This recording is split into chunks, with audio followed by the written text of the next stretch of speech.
Hello YouTubers and welcome to this episode of Tmudwup. Now you may be wondering what happened to the last episode. Well, that was audio only, so it's available on the podcast page. There'll be a link in the description.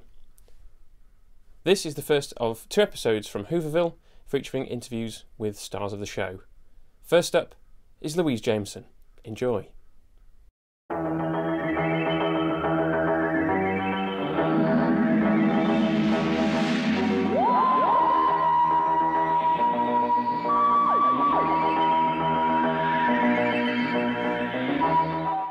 Just done a thing, a next generation type thing, which I'm really, is it all right? Can I which I'm really excited about, which it's called The Vessel. It's a soap and it's on the net. I don't think they've launched it yet.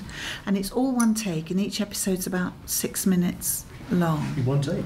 One take. So we improvise all morning, and then they take one character out and put a camera there instead. And she stands just behind the camera, and we do it all from her point of view. And it's just, it's about a gay couple who want a baby, and she's going to have the baby. I don't know, I'm pointing at you. And she's going to have the baby, and I'm the mother. And it was the episode where they told the mother that, and I'm a middle class Christian from Tunbridge Wells, so and my reaction to that, it was fun. It was huge fun. I loved doing it. Well, should we properly introduce ourselves? Oh yes, hello. Yes, no, this is fine. So we're here with the Doctor Who Podcast Alliance. From this end, we'll introduce ourselves. I'm Keith from Staggering Stories Podcast. Right. I'm Adam from Staggering Stories Podcast. I'm Thomas from the DWPA Who Cast. And I'm Luke from the Minute Doctor Who Podcast. The Minute. Yeah. The origin of it was I wanted to find a niche, and video was my niche, but also being short. And it was initially going to be a minute, but then when it ended up being a bit more, I changed it to minute. All right. Yes. Why not? Yeah. Logical. And now it's just known as by its acronym, which is Tmudwup. Late night drinking. Early morning drinking probably as well. So, well, Thomas has some questions on his pad. He's the only one who's actually organised. You're the prepared person. Yes. And I wanted to start with a strange one, because I was thinking about what can I ask you, and I came up with something. I was searching through what have I remembered from what you've said in interviews in the past, and there's one thing that does bother me, that when you it's something that I just want to know a bit more. It's not that bad. When you were thinking about the character of Leela, you've said in the past that you based her on a dog and a little girl. What kind of dog was it? Sorry, this has been bothering me for days. Whilst I've been thinking about this. A mongrel, a North London mongrel that was a mixture of Basenji, Whippet and Terrier. And Basenji is that Egyptian dog with the pointy ears that doesn't have a bark. Wow. But he used to do this, used to do this thing. He did have a bark, my dog, but that was the part, these pointy ears, just used to. So that's why Leela just had that little kind of, So the physicality came from the dog. Oh well, that solves that. The dog wasn't called Leela, right? I don't know why that the bothered dog was me. called Bosie, as in Oscar Wilde's boyfriend. So. Down to Big Finish, we've seen Leela on Gallifrey and Leela in the Victorian period. Is there any other period you would like or see her being thrust into? I'd quite like to see how because she would handle herself so well in the Stone Age, wouldn't she? I mean, that would just be. I would just love to see. Environment. Yes, and therefore being much more equipped than the Doctor, as it were, within that environment. I think that would be interesting. But I'm actually writing for Big Finish now. Is this an exclusive? That was like a little ripple of it. Is it for Leela or For Leela, and for Tom. All right. And instead of going out, I've gone in. We're going inside the TARDIS, inside our minds, inside. So it goes. Yes. Yeah. Perfect audio. Yeah. Well, we're calling it the imagined, because I think I'm very interested in imagination, because I think it can be your enemy and your friend almost simultaneously. Because it's fear of projected outcomes that makes you nervous, isn't it?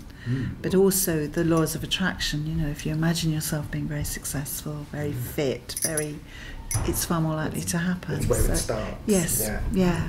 Imagine So Leela's imagination must have changed a fair bit since she first started off with the Doctor. Well, I don't think she has much imagination because she's so literal, isn't she? That's true. But the Doctor has this fantastic imagination, so it's quite good if her lack of imagination is actually what makes the... Yes. So we're still in the... I'm writing it with Nigel Fair, so we're still in the process of, getting it cleared by the BBC, blah, blah, blah, blah.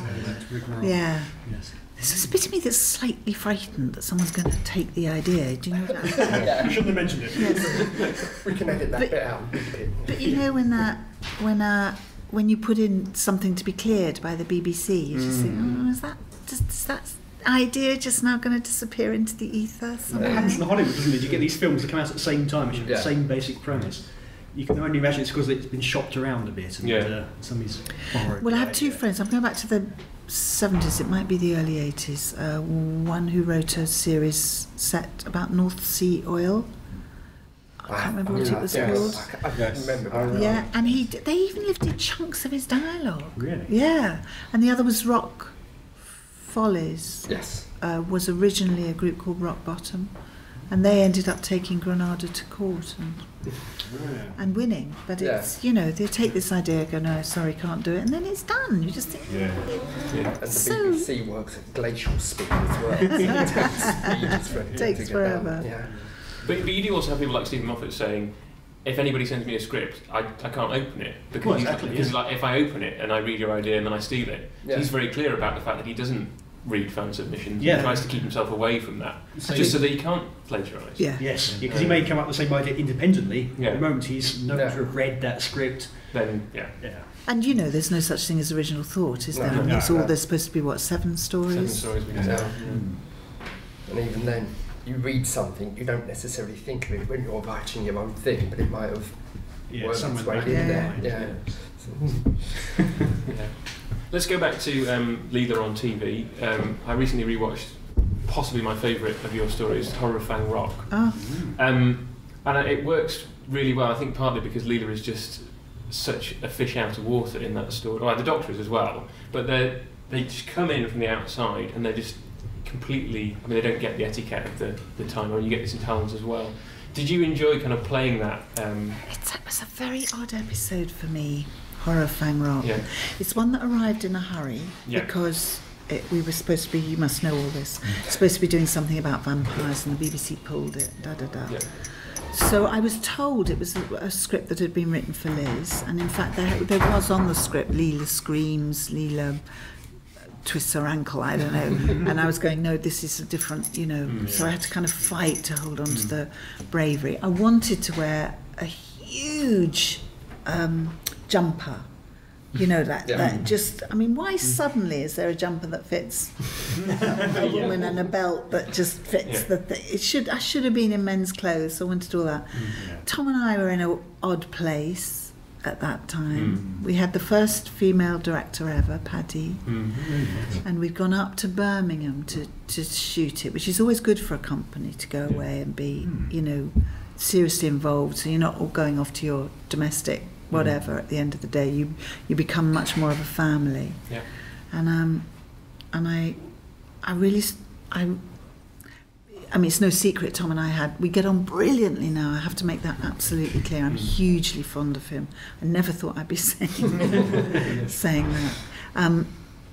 Anyway, there was a personality clash. So we had this scene where he was supposed to come up the stairs, knock on the door, the camera's on me, there's a noise, little Bosie movement, there's a noise at the door, walk across the room, open the door, oh, phew, it's the Doctor. So there was a knock on the door and he'd open the door and he'd thereby be cutting the close-up of me crossing the thing and opening the door. That little bit of tension that kind of served the story. And I got the bit between my teeth and I just went, sorry, it's not what we rehearsed. Stop to take, you don't do it. Okay, so we set the whole thing up again. Knock on the door, you open the door. I went, no, sorry, it's not what we did. 3 times I stopped to. And I said to him afterwards, I'm so sorry, but I care about the story and I think that served the story. And he went, that's all right, love. And then we were a bit different after that. It was better after that. So I can't really think of the story as as the story. All I can think of just all the events around it just made it quite a kind of tense, weird time. Really. But that comes across on screen because it is, I mean, such a claustrophobic story. The characters getting picked off one by one. We know that you're going to survive, but we don't know who else is. As it turns out, none of them are. And there you are, kind of like having to deal with this screaming woman and all this kind of stuff. Quite like the slap. That was. And then the fact that you get to be this warrior at the end and blow the thing up. Yes. And kind of gloat over it. Plays very much into Leela's character. And didn't have to wear those horrible contact lenses anymore. Yeah. I wanted to ask a sort of related question to Horror Fang Rock, but it was sort of Horror Fang Rock started me thinking about this, and then you start to think about other stories, that how many stories there were in Doctor Who in those days which were female companion plus one woman, full stop. I mean, there are obviously exceptions. Robots of Death, it was you plus two women. But thanks to Pennant, because one of those characters was a man originally, I think. So that would have been you plus one. And what was that sort of like to be in such a male... I mean, I know there would have been women behind the scenes as well, but to come into acting company where it's you, possibly plus one other woman, and that might be it. It's just what it was, you know. It was just, even at RADA, they took 19 guys and 7 girls into my term, because they were reflecting the jobs that were out there, which is 2 to 5, I think, is the statistic. Still not far off it, actually. So it's just the way it was. What was extraordinary was doing Tenko and arriving in a room that was packed with women, with a couple of blokes kind of quaking down the other end of the rehearsal room, going, "Oh, this is weird," and we go, "Welcome to our world," you know. So it was just the norm. It was, but we, still are fighting. What we need is more women writers, actually. Why do you think that is? Because I mean, Tenko, I love Tenko, and I thought it was a brilliant series. I'm quite happy to watch that over and over. Why don't we have more series? Is it just that we don't have women originating these ideas, or? No, I just think we're still male-dominated. I really, really do. I mean, even Tenko, we had 16.5 million viewing, and they had to pitch for a second series. Whereas Colditz was just rolling and rolling and rolling, all men. I do think there's a inherent prejudice about women in charge, being in charge, making the decisions. And yet Doctor Who has had, it's been, from the beginning it was groundbreaking. It had an Indian director. It had a female producer at the beginning. Yeah. But do you not think it was someone going, "Oh, I don't think this is I think that's the main reason. Suckers." We're nasty. Yeah, don't you think? I do. They just say, we'll give them we can tick the box, we can tick the ethnic box, we can tick the female box. And yet you hear stories from behind the set that they all believed in it at the time, when obviously perhaps no one else did. Yeah. And look what we've got now. So. It's an empire now, isn't it? Yeah. Not a woman producer now. I can't think of any female writers recently. Have there been any in New Who? Helen Rayner. Oh yes. Wrote for New Who, and Caroline Skinner is executive producing this series. Yeah. And what about a female doctor? Is this falling on dead ears? Moffat keeps mentioning it. Well, we've had Joanna Lumley in a Moffat scripted comedy sketch. That's true. So, but I mean, and of course we've got Lala playing on Big Finish. We've got Lala playing the Time Lord, the Traveller, the Rescuer. Brilliantly. Yeah. I mean, I think it would be an interesting change in the show to have a woman in the lead. I mean. They've hinted at it though. Moffat said a Time Lord who changed gender, so the seeds have been laid. You've got it written into canon now, so to speak. So it's depends on the actor at the end of the day. It's the actor that's important. Yeah. That's it. If you can be acted properly, pulled off. I mean, Big Finish tried it with Arabella Weir, which I've not heard. I don't know whether that's any good. It's a comedy. It's a comedy one. It was played for laughs. Okay, James said it was terrible. Keep quiet from the beginning. Oh, she's one. She's one of them. Louise, would you play the role if they're? Is the Pope Catholic? No, completely. Of course I would. Yeah, I'd go back in it in a nanosecond. I also think, and I just putting this out there. This is a Sylvester McCoy idea. Okay. I can't claim it. But to celebrate, the anniversary, you should get as many of the, you very kindly called it the classic series, rather than the old ones. Get as many of us together as possible, not to play the parts that we play, but to come on and just do a cameo. Something like the bar room scene from Star Wars, so we're all heavily disguised. So it'd be like Spot the Extra. I just think we'd all be so there and so willing to do it. I just think it would be... It'd be nice to be full of hearts, but of course there's not enough episodes to do that. But no, but literally pop in and do a, as a monster or a, it'd be a great one for the, you fans who are like the loyalist fans in the universe. Well, if anyone's clever enough to do that and to pull it off in a surprising way, it would be Stephen Moffat. I can see him writing. He's obviously thinking about it right now. Yes, he's been thinking about it for a long time. Well, yeah, I should think. So tell me what you think about that, about him as a writer. Good. As a writer, yes. I think he's certainly he's written some of the best episodes he's written the best episodes of New Who. The best episodes of New Who. As a showrunner, I'm still undecided. The thing about showrunners is they have to be summed up after it's all been done, so you can look at it in retrospect. Yes. It's the same with J&T. Yes. He was the showrunner at the time, and he got panned. But at the looking at it in retrospect, I think he did quite well for what he was trying to do at the time. And he was really mucked about. Yeah, wasn't exactly. Yeah. Well, I've always liked Stephen Moffat's writing from Press Gang, and he did a wonderful episode of Murder Most Horrid, which is so intricately plotted that you're watching it and you're enjoying it, and towards the end you get all these payoffs of things that you thought were quite inconsequential, and suddenly they become very, very important towards the end, and that's what I like about his writing. It's the intricacy that he puts into it, that things may seem throwaway, but they can be incredibly important. You have to pay attention. And a lot of television is not like that. You don't pay attention. Well, soap is built so you play the same scene 3 times over, isn't it? So you can, miss Tuesdays and Wednesdays, but pick up the story on Thursday and you won't have missed much. This is why they keep people so hooked in. Talking of soaps, I have to ask, because my wife will never forgive me. What did you think? Did you enjoy your time on Eastenders? Oh, it was complicated. I loved working with my family, and I love but it's a very us and them Eastenders. There's very much the people up in the offices and the actors down on the floor, and because they don't rehearse, we don't rehearse. You have to do so much work on your own.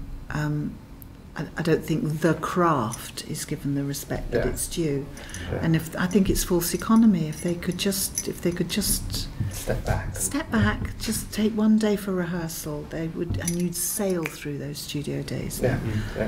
But if you retake because you haven't quite got, and they would say, directors would say things like, because the only run through we'd get would be the camera rehearsal, so we'd be told where to stand, and then the cameras would get a rehearsal.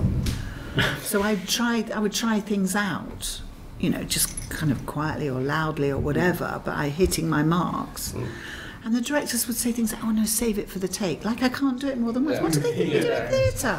Treated as movable props. Well, the skill is to be able to find something and then recreate it endlessly, isn't it? 8 times a week. I was at a question and answer with Matt Smith at AFTER a couple of years ago, and somebody was asking him about I think he was saying, if I'm a character who's supposed to have just run in exhausted, I don't go running around the block beforehand. It's called that's what acting is. Very much, I'm not a method actor. I can do this over and over again, and he's known for just trying lots of things, take after take. Yes. And I guess you enjoy doing that as well. But you can see I'm slightly different. I mean, I like to try nail it. Okay. Whereas I can imagine Matt would be just a bit of an improviser, because he's just so extraordinary on. So you're moving towards a point you can kind of see in your head, and you're trying to get there with your performance. Or not see it, just see what's revealed. Just keep revealing and revealing. Because it's not about acting is about truth. It isn't about lying. Yeah. So it's like you're uncovering all the time, rather than demonstrating. It's being the best. I was talking about this actually with Geoffrey Beavers this week, and those wonderful times when you've been on stage and you come off and you don't quite know what's happened, but you just know it's been extraordinary, and that the audience have been there as well. And in the zone. Yeah, it's in the zone. Yes, absolutely, like an athlete, and it's kind of touching the divine, if that doesn't sound too wanky, when it's really when it really works well. I just think and it's the oldest, well, the second oldest profession in the world, the art of storytelling and taking people along with you. And it's such a privilege to be doing that. Can I just sort of, as we head towards the finish, my 10-year-old niece is a big Doctor Who fan, and I told her I might be seeing Louise Jameson tomorrow. They sort of look. What do I say? Ooh, ooh, ooh. And I wanted to know how you felt about being a role model, because I know do have friends, female friends, who, for them, what got them into Doctor Who was Leela, and how you feel really about being a role model. Well, I'm honoured and privileged, but then I look at people like Alice Walker and Germaine Greer, and I just think, you can't go Leela alongside those amazing women, who are my role models, as it were. So I'm thrilled that they look at a woman and they realise that she doesn't have to go, "Ooh, rescue me," that they are in a position to be in their own driving seat. So if I've been that much towards helping that happen, hurrah. One final one. Yeah. As what we usually do on our podcast. Recommendation. Anything you enjoyed, a film, TV, meal. What would you recommend? Film, TV, meal? Well, anything. Could be a charity, anything at all. Oh, well, the charity that I'm supporting at the minute is the DWPA, which is about domestic violence, and they're plugging the gap that the Cuts have taken back, and it's local to me. It's in Kent, and it's going to be used, DWPA, if anybody wants to Google or plug. They're very, very small and very reliant. They looked after 70 women last year, but of course that's not just 70 people, that's their families, and it ripples out. They're doing fantastic work, taking care of victims, making them safe, making them feel safe, putting them in the driving seat.